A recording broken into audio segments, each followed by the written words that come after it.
люди коллекционируют марки? Потому что для кагосьці гэтая марка гэта просто кавалак паперы, які ему прикольно просто покласти в этот альбомчик для сорта.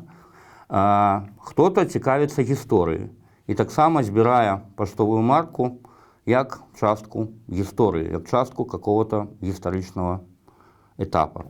А хтосьці, як шмат маіх сяброў, ён збірае геаграфію. Геаграфію у сэнсе гэта марка як частка той гісторыі, якая таксама тычыцца геаграфіі незалежнага дзяржавы, якая з'явілася ўпершыню на паштовых марках.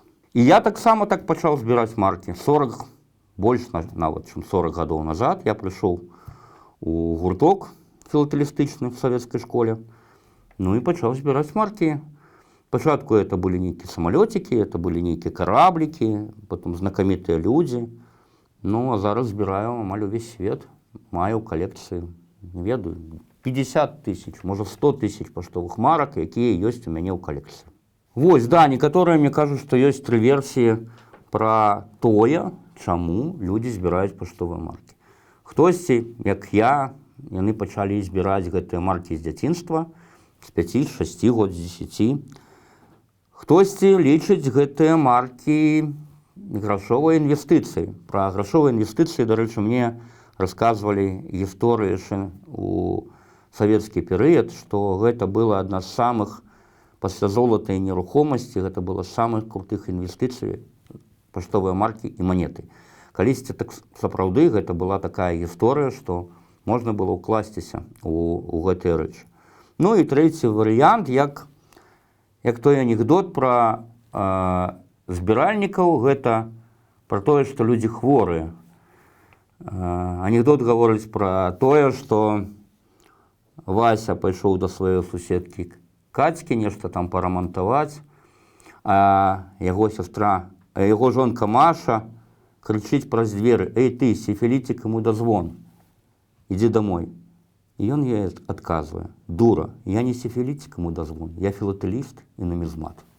Для большасці калекцыянераў, которые збіраюць паштовыя маркі, гэта фіксацыя гісторыі, мінуўшчыны, тых часоў, якіх зараз няма, таму што, напрыклад, вось марка незалежнай Беларусі, першая марка, гэта марка, якая была створана і надрукавана па загадзе Кастуся Язавітава, аднаго з кіраўнікоў асобнага атрада Беларускай Народнай Рэспублікі.